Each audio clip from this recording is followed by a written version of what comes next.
अस्सलाम वालेकुम dear students. उम्मीद करता हूँ कि आप सभी ठीक होंगे इंशाल्लाह। तो मैंने ये चीज़ें सोची है कि इस साल में ना फ़िज़िक्स में से पर्टिकुलरली फ़िज़िक्स में से हम ना मैं हर एक यूनिट के कुछ इंपॉर्टेंट क्वेश्चंस आपके लिए सॉल्व करूँगा। मे बी इससे आपका वो कंसेप्ट भी वापस आ सकता है और आपके आने वाले जो फाइनल एग्ज़ाम्स है उसमें भी वे आपको हेल्प कर सकते हैं। ठीक, तो विदाउट वेस्टिंग एनी टाइम आपका जो फ़िज़िक्स का पहला यूनिट बनता है वो है फिज़िक्स का पहला यूनिट जो है वो है आपका units and dimensions. Units and dimensions, हाँ। तो यूनिट्स एंड डायमेंशंस में जो मेरे लिहाज से सबसे इम्पोर्टेंट क्वेश्चंस बनते हैं वो है एक तो डायमेंशनल फार्मूला। किसी भी फिज़िकल क्वांटिटी की हम डायमेंशनल फार्मूला वो हमें आनी चाहिए। और एक इम्पॉर्टेंट क्वेश्चन जो बनता है यहाँ से वो है that is correctness of formula. Dimensional formula को हम कैसे यूज़ करें कि हम किसी भी फार्मूला को चेक कर सकें whether that formula is correct, whether that equation is correct और नॉट। तो करेक्टनेस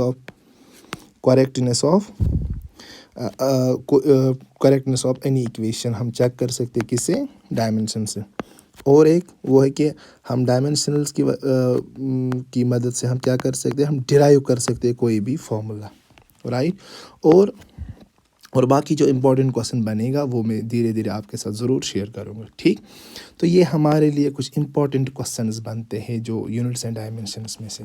तो सबसे पहले दैट इज़ डायमेंशनल फार्मूला। हम डायमेंशनल फार्मूला किसी भी फिज़िकल क्वांटिटी की कैसे लिख सकते हैं। ठीक, तो चलो आप फोकस के साथ देखो, उम्मीद करता हूँ कि आपको ज़रूर हेल्प होगी इससे। सबसे पहले हम डायमेंशन की चलो हम बात करते हैं। आपको ऑलरेडी पता है फिज़िकल क्वांटिटीज़ दो किस्म की होती हैं, एक या तीन किस्म के भी हम कह सकते हैं। एक तो होती है this we called as fundamental physical quantities, जिनको हम क्या बोलेंगे, fundamental physical quantities.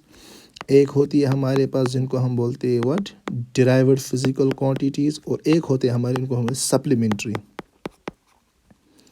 Supplementary physical quantity.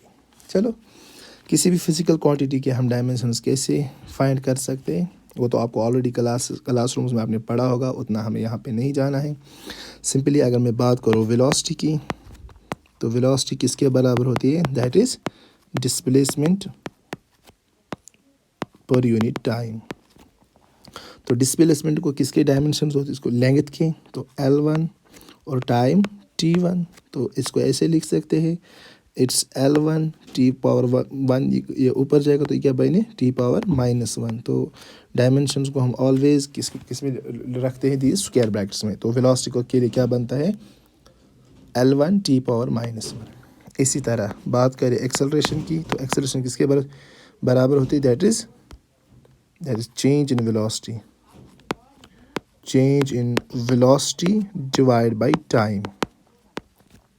तो change in velocity that means velocity के डायमेंशन वो क्या है, दैट्स L1 T⁻−1 और टाइम का T⁻1।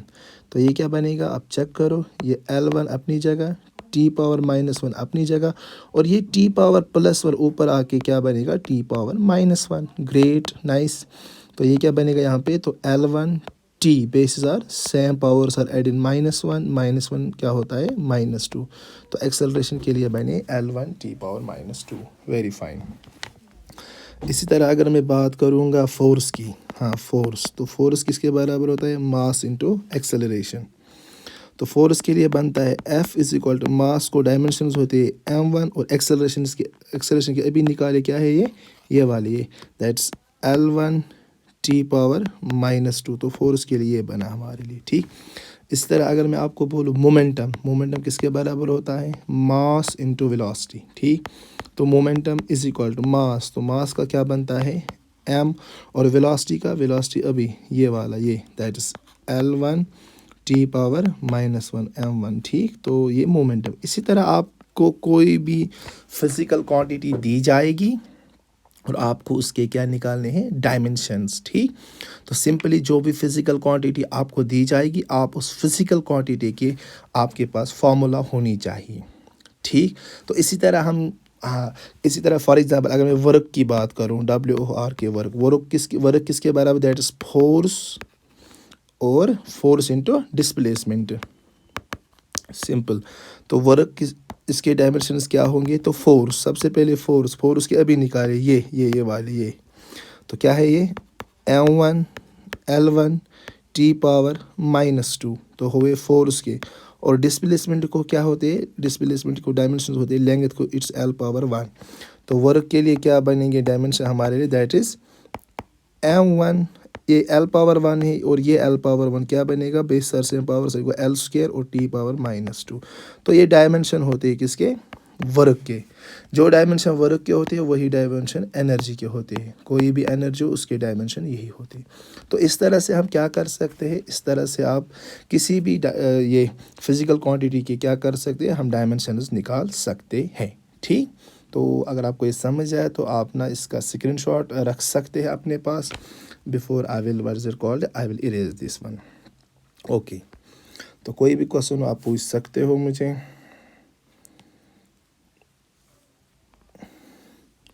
यस बेटा, चलो।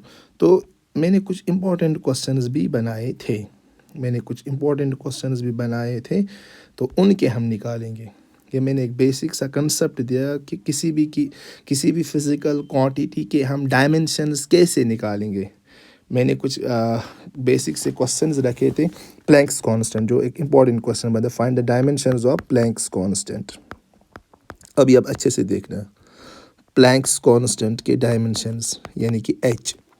तो सबसे पहले इसके लिए आपको पता ही है कि प्लैंक्स आपने ऑलरेडी फार्मूला पढ़ी होगी अपने क्लासरूम में, that is E is equal to h nu, E is equal to what, h nu, E is equal to h nu. तो ये फार्मूला आप लोगों ने पढ़ी होगी क्लासरूम्स में।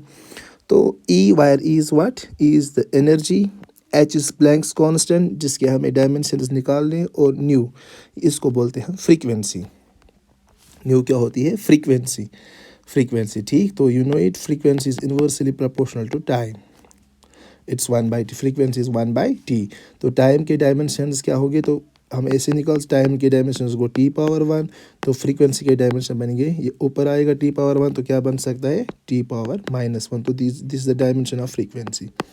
चलो, हमारी बात चलती है ये प्लैंक्स कांस्टेंट। तो प्लैंक्स कांस्टेंट के लिए फार्मूला क्या बनेगी, E हम वहीं पे रखेंगे, E एनर्जी है, और यहाँ पर है जो न्यू, ये मल्टीप्लाई है, तो इसको यहाँ लाएंगे तो डिवाइड होगा, और यहाँ क्या बचा, H। तो हमें H के लिए, प्लैंक्स कांस्टेंट के लिए फार्मूला बनी, H is equal to E divide by mu. ठीक, तो यहाँ से हम क्या करेंगे, यहाँ से हम E के डायमेंशन, E इज एनर्जी, अभी मैंने पढ़ा है आपको। एनर्जी के डायमेंशंस क्या होंगे, एनर्जी के डायमेंशंस होते हैं M1L² T⁻−2, और फ्रीक्वेंसी के अभी देखिए हम, that's T⁻−1, frequency is T⁻−1। तो H के डायमेंशंस क्या बने, दैट्स M1L² T⁻−2, ये T⁻−1 ऊपर आके क्या बनेगा, ये बनेगा T⁻−1। ठीक है, तो H is equal to M1L², ये बेसिस आर सेम, वो T पावर्स आर एडिड, -2 -1 क्या होता है, -3। तो ये है हमारे प्लैंक्स कांस्टेंट के डायमेंशंस, M1L² T⁻−, ये गलत हुआ कहीं से, सॉरी है, अच्छा सॉरी, ये T⁻−1 ऊपर आके क्या बनेगा, T⁻+1। I am really sorry here. हाँ, कोई बात नहीं। तो यहाँ से हम इसको इरेज करेंगे, थोड़ा सा ये पार्ट इरेज करेंगे, कोई बात नहीं, छोटा सा एरर आया। तो क्या है ये, तो ये बेसिस आर सेम, ये तो ये T हमारे लिए और ये T हमारे लिए, तो बेसिस आर सेम और powers are added, -2 +1 that's 1, -2 that's -1। ठीक, तो ये क्या बना यहाँ पर, M1L² T⁻−1। तो ये है डायमेंशंस प्लैंक्स कांस्टेंट के। ठीक, इसी तरह हमारे लिए जो नेक्स्ट जिसके डायमेंशंस मुझे लगता है कि एग्जाम फेवरेट है, वो है gravitational constant. Find the dimensions of what? Find the dimensions of gravitational constant. Dimensions of gravitational constant. Universal gravitational constant, capital G. इसके डायमेंशंस। तो मैं कलर करो चेंज। हमें ऑलरेडी पता है Newton's gravitational formula, that is F is equal to G m1 m2 divide by R square. ठीक, तो यहाँ से हम इस G के डायमेंशन निकालेंगे। ठीक, तो ये F वहीं पे, आर स्क्वायर ये यहाँ पर डिवाइड, ये कर योर इट्स multiply R square, m1 m2 हेकन मल्टीप्लाई यम तरन योर क्या गए m1 m2 हम गसन डिवाइड, ये क्या हो रहा है G। तो G के लिए हमारे लिए फार्मूला बनती है F are square m1 m2। तो हम इनकी जो फिजिकल क्वांटिटीज इसमें आई, फोर्स आया और is this distance, mass first, mass second, इनके डायमेंशन लिखेंगे तो उन्हीं का कलेक्शन होगा dimensions of this gravitational constant. तो लिखेंगे एक एक करके, that is G is equal to force के डायमेंशंस क्या है, फोर्स के है m1l(t⁻²). ठीक, और आर द डिस्टेंस के क्या होते हैं लेंथ, तो ये आर स्क्वायर है तो हम लिखेंगे यहाँ पे क्या, हम लिखेंगे यहाँ पर लेंथ स्क्वायर। ठीक, बने ये। फिर है यहाँ पर m1 m2, तो m1 m2 के डायमेंशंस मास, तो मास ये भी मास, ये बने हमारे लिए m स्क्वायर। ठीक, तो यहाँ से लिखूँगा मैं g इज इक्वल टू, तो ये है m1। ठीक, m1 एक m1 कट, यहाँ क्या बचा m1, तो m1 ऊपर आएगा क्या बनेगा m⁻⁻1। ठीक, ये यहाँ पर क्या है l⁻1, ये l⁻1 और ये l⁻2 क्या बना l⁻3, basis are same, powers are added. और ये क्या है यहाँ पे t⁻⁻2, तो ये है t⁻⁻2। तो बेटा ये बने हमारे लिए universal gravitational constant, that's what, that is g। इसके डायमेंशंस क्या बने m⁻⁻1, l⁻3 और t⁻⁻2। Okay, great. इसी तरह से हमारे लिए और एक क्वेश्चन बनता है, वो मैं कोशिश करूँगा इसी स्क्रीन में लाने की, वो है बेटा that is coefficient of viscosity. मैं पेन कलर चेंज करता हूँ यहाँ से, चलो रेड ही लाता हूँ। तो that's what coefficient of viscosity, coefficient of viscosity, that is, उसके लिए आपको पता ही ऑलरेडी फार्मूला क्लासरूम्स में आपने पढ़ी है, that is F is equal to 6π∗r⁵, 6π∗r⁵, where 6π is constant, eta is this coefficient of viscosity, right, or r is what, r is the radius और v है velocity। ठीक, तो हम आगे चलेंगे, हमें ईटा के ये इसके हमें डायमेंशन निकालने ईटा के, तो हम f को वहीं पे रखते हैं, 6π को छोड़ते हैं। क्यों छोड़ेंगे, क्योंकि ये कांस्टेंट है। और डायमेंशन अगर हमारा क्वेश्चन पूछा जाएगा कि डायमेंशनल एनालिसिस के क्या लिमिटेशंस है, तो पहला लिमिटेशन हमारे लिए यही बना कि जो कांस्टेंट्स होते हैं इनको हम डायमेंशनल फार्मूला या डायमेंशनल एनालिसिस में कांस्टेंट्स को हम इग्नोर करते हैं। ये एक नया क्वेश्चन बना।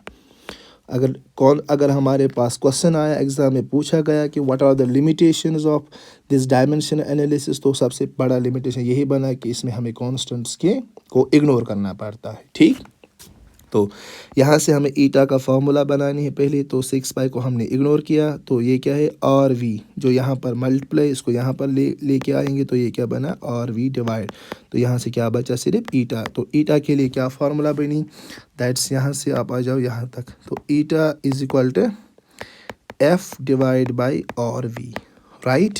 ओके, तो लिखेंगे तो फोर्स के डायमेंशंस क्या है वो तो ऑलरेडी आपको पता है, दैट्स m1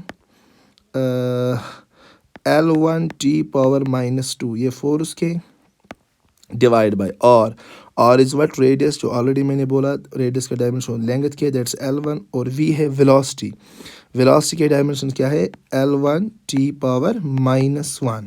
ठीक, बस इनको थोड़ा बहुत अरेंज करेंगे तो वही बना हमारे लिए dimensions for what, dimensions of this coefficient of viscosity. तो ईटा क्या बना, ईटा इज इक्वल टू, ये एक l1 कैंसल, ये क्या बचा ऊपर m⁻1, तो l⁻⁻1 ऊपर आके क्या बनेगा l⁻−1। ठीक है, ठीक, तो ये t⁻−2 वही रखेंगे, ये t⁻−1 ऊपर आके क्या बनेगा, ये बनेगा t⁻+1। नाइस, ओके, तो ये ईटा है m1 l पावर -1, ये t power -2 basis are same, powers are added, तो 1 - 2 इज -1, तो ये बने हमारे कोफिशिएंट ऑफ विस्कोसिटी के डायमेंशन क्या है, m1 l पावर -1 और t पावर -1। ठीक, इसी तरह से आपने ये प्लैंक्स कांस्टेंट, ग्रेविटेशनल कांस्टेंट और कोफिशिएंट ऑफ विस्कोसिटी के डायमेंशंस कुछ हद तक सीखे होंगे, रिपीट हुआ होगा आपको। ठीक, तो आप इसका स्क्रीनशॉट ले सकते हैं। मैं इसको इरेज करता हूँ, तो इरेज करता हूँ मैं इसको। कुछ और फिज़िकल क्वांटिटीज़ के हम डायमेंशंस निकालना सीखेंगे, तो मैंने ये इरेज किया। ठीक, तो ये हुआ इरेज। तो इसके बाद, हाँ, इसके बाद और एक फिज़िकल क्वांटिटी जो जिसको मुझे लग रहा है कि एग्ज़ाम में पूछा जाएगा, वो है दैट्स मॉड्यूलस ऑफ इलास्टिसिटी। हाँ, मॉड्यूलस ऑफ इलास्टिसिटी। आप थोड़ा सा मैनेज करना मेरी ये हैंड राइटिंग, क्योंकि मैं जो स्क्रीन पर मैं पहली बार लिख रहा हूँ। तो that is modulus of elasticity. Modulus of elasticity, you know, it's equal to stress divide by strain, right. Wire जो सिट्रेन है, सिट्रेन क्या है, शाबाश, सिट्रेन इज डायमेंशनलेस, याद रखना, सिट्रेन इज डायमेंशनलेस। ठीक, तो इसकी कोई डायमेंशंस नहीं होती, राइट। ओके, तो मॉडुलस ऑफ इलास्टिसिटी को किसके डायमेंशंस होंगे फिर, अब तो बचा वहाँ पर सिट्रस, तो मॉडुलस ऑफ इलास्टिसिटी को सिट्रस के डायमेंशंस होंगे, राइट। ओके, तो आपको पता ही है सिट्रस किसके बराबर होता है, सिट्रस होता है हमारे लिए, stress is equal to force per unit area, stress होता है फोर्स पर यूनिट एरिया। तो फोर्स के डायमेंशंस आपको पता ही है, तो वही लिखो, that's m1 l1 t power -2 और एरिया के डायमेंशंस क्या होंगे, तो याद रखना, अगर लेंथ होगा तो डायमेंशन l, अगर एरिया होगा तो लेंथ को 2 बार मल्टीप्लाई, दैट्स l², अगर वॉल्यूम होगा तो लेंथ को 3 बार मल्टीप्लाई, तो डायमेंशंस होंगे l3। ठीक, तो यहाँ एरिया की बात है तो ये l² है। ठीक, तो क्या बना ये हमारे लिए, m1 एक l1 कट, यहाँ क्या बचा l पावर 1, तो ये ऊपर आएगा, ये बनेगा +1 के बदले -1 और वो t पावर -2। तो सिट्रस के डायमेंशंस ये आए, और एक्चुअली यही तो डायमेंशंस है हमारी मॉडुलस ऑफ इलास्टिसिटी के। तो क्या आया, दैट्स m1 l पावर -1 और t पावर -2। तो आप चेक करना आपको कैसा लगा ये मेरी कोशिश। तो इसके साथ साथ आप बाकी फ़िज़िकल क्वांटिटीज़ के भी ना वो डायमेंशंस निकाल सकते।